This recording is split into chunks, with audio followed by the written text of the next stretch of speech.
Well, it's my first official day in Guatemala, and I'm about to start my sound healing training in a couple of hours. So I feel a little bit nervous and excited, and all the different, well, nervous and excitement are kind of the same thing, right? So I have no idea what to expect, but my journey here is really to heal myself. I'm not focused on how I can use this on my clients. I'm focused on my own healing and healing the throat chakra and being able to no longer suppress my voice as much as I do. Um, I feel like I've gotten way better at this over the last 5 years, probably on the healing journey road, but I can still feel remnants of the physical trauma I experienced. And I think just in regards to human design, like part of my design is avoiding confrontation and truth. And so anywhere that I can step and lean more into not being afraid of confrontation, being able to speak with clarity and courage and integrity and honesty, I want to be able to do that more often and quicker because sometimes I hold things inside until they get to like a breaking point rather than just having a conversation and allowing myself to express my feelings from the get go. I let it build. So I'm hoping that I can stop that habit. And I'm also hoping like from being strangled, like the physical trauma in my throat, sometimes like I just still feel like I'm being strangled sometimes, but it's like this super subtle sensation in my throat that's just, I would love for it to go away. So I'm hoping these next 3 weeks will help me with that. And I'm just trying to record a little journal as I go to see what does unfold on this experience because I don't know what to expect. I just had like a full body sacral gut feeling that I needed to come here and do this. So I'm following that gut instinct and seeing what unfolds. Well, I've been through one full week on retreat, and it's definitely different than what I expected. Although I didn't really have any expectations, I just didn't quite know how it would all unfold, right? So going into it all with an open mind and every day just trying to step outside the comfort zone and use my voice and open up the throat chakra in different ways. So our classes are only on Mondays and Thursdays. And there's different activities we can do on the other days. And there's so many workshops going on in this area that on Tuesday I ended up doing a free your voice workshop. That was a lot of fun. It was definitely outside my comfort zone. We were pretending we were a band and playing instruments with our voices and just being silly, but it was like nice to bring back the inner child and just be playful and not care about judgments and what other people think of just like being in the moment and playing for the sake of play. So that was really nice. And I went to a sound bath after that. um, Wednesday, I was gonna go to a concert and do a bunch of stuff, and I ended up just taking the day off to integrate everything and just kind of process what I had learned in the sound healing, a lot of the inner journal work and reflection. Been doing a lot more contemplation than I'm normally doing, so just letting all of that kind of unfold within. And then Thursday, we had a whole entire day of using our body as an instrument and really tapping into our voice. And by the end of the day, we had to lead a song. And that was something I really didn't want to do and I didn't enjoy doing. And it was not a good feeling. It brought like feelings of embarrassment and, you know, I guess how we all feel sometimes when we have to step outside our comfort zone and like, some people it comes up in public speaking and others it might be leading a song and not being a singer. So that was an intense ending to the day. and got me thinking a lot about like, a lot of the practices we're doing, you're moving your body and just letting sounds come out and like just being free with the voices and sounds that come out. And for me, that's not comfortable or freeing. That's actually like uncomfortable and awkward. And so trying to understand where that's coming from, and is that trauma that I'm holding inside that I'm not being free, or is that part of just me as a personality and who I am as a more quiet and introverted person? And so just doing a lot of reflection and journaling on stuff like that, of like, where is this coming from? I know like as a child, being really quiet and being invisible is what made me feel safe. And so making a bunch of sounds is the opposite of safety, right? So it's just trying to reflect on like what is that? It's like become who I am, but is that truly who I am? And I have not found an answer to that yet. So I'm still going to, see what comes up this coming week. Yesterday, I ended up going to a breath workshop for 2.5 hours of somatic breath work. And that was such a profound experience. One of the questions that came up this week for our contemplation was, what is our soul's purpose? And, like according to human design and the gene keys, I know exactly what my soul's purpose is. According to Dharma coaching, I know what my soul's purpose is. So it was hard to block out all the knowledge and just listen to my heart and what that said. But like almost immediately after leaving class, by the time I had walked home, I already knew what it was. It was to be an embodiment of unconditional love. Every single training I've ever done brings us back to love. And so for me, and even the spiritual name I got, Radha, is the goddess of unconditional love. So for me, like that's part of who I am and something I want to embody more and more. And I think that's kind of like my soul's purpose here, is to be an embodiment of unconditional love.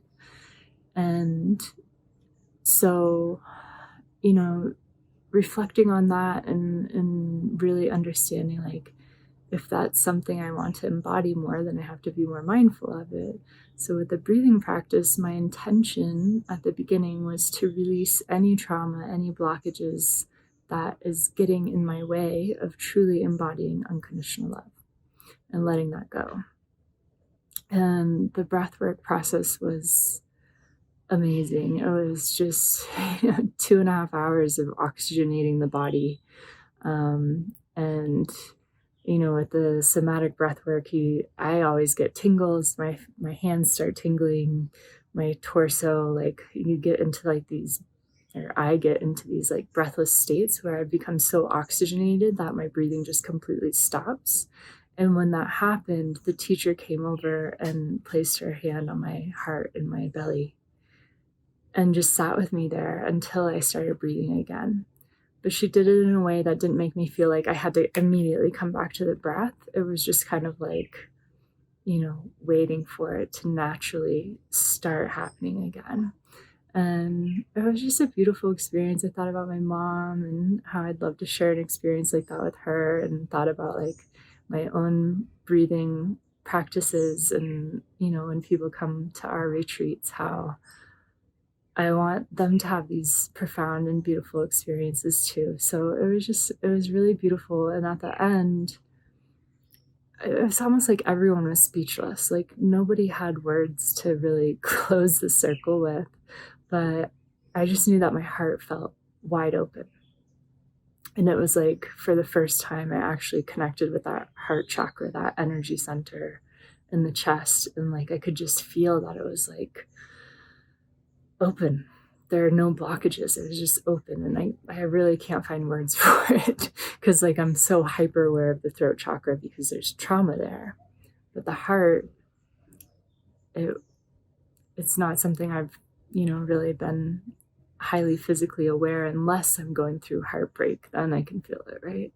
So opening up to that. And when I left, I went to go get a cup of chai and just kind of ground back down. And I walked into a really crowded cafe and just got super overwhelmed. It was like my heart chakra just felt like it was spinning so fast that it was going to explode. Like, it was a terrible feeling.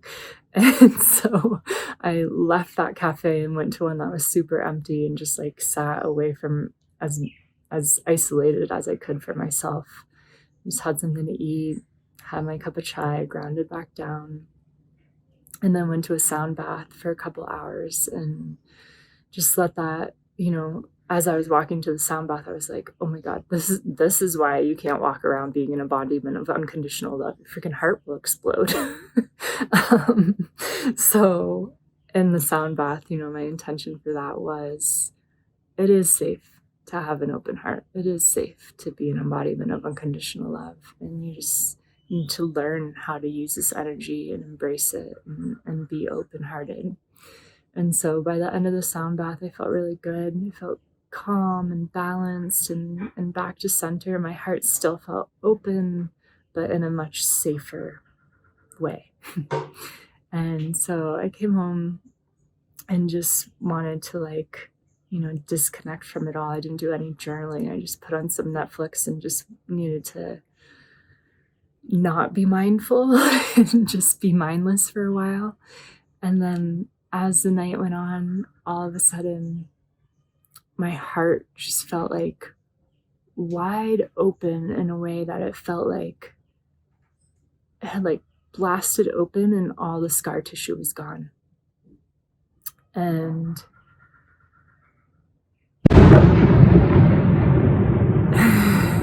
fireworks going off. And so that feeling of like, it's kind of raw, like a gaping wound, but it wasn't a wound. It was just gaping open, and the scar tissue had released. And when I think of scar tissue, I think of numbness. I think of healing. The scars, the skin reconnects and it heals, but it no longer has nerves in it. So it no longer has sensation, and it blocks you from sensation. It's numb. It felt like all the scar tissue is gone that had built up in my lifetime. And I was able to see that it really started as a child with my dad being ill and with him having brain cancer. When somebody, doctors give you 6 months to live and then you just keep living and living, but you're deteriorating. It's like you're constantly losing somebody piece by piece. And with him, it was a lot of near-death experiences. It was a lot of rushing to the hospital and saying your goodbyes. It was, this is going to be the last Christmas, make it count. This is going to be the last birthday. This could be the last Thanksgiving. This could be. And it was just always that being prepared to lose him. But that lasted for 15 years. It was my whole childhood. And I had never really acknowledged how my childhood was almost continuously heartbreaking in a way. And, when he did finally die, that was brutally heartbreaking for me. And it was just, everything came flooding back last night. I cried for hours and hours. And I liked it. It felt necessary and it felt good, and acknowledging the pain and acknowledging all that my heart has been through, and being able to feel it for real as an adult. And as a child, it was always like, you have to be strong, you have to just suppress things down, keep swallowing it down, keep moving forward. You still have to go to school, you still have to go to college, you still have to, you still have to get a job, you have to pay your way through school. Like, it's always go, go, go, go, go. So that there's no time for experiencing heartbreak. And last night, it just felt like my heart was opening wide and I was able to feel everything. And so, although I came here to heal my throat chakra. My heart chakra is feeling very good and feels a little strange, feels a little raw, but it feels like I'm getting exactly what I need out of this experience. So this past week was a lot of like workshops and learning, and this next week I still have a lot of learning, but I've scheduled a lot of one-on-one private services.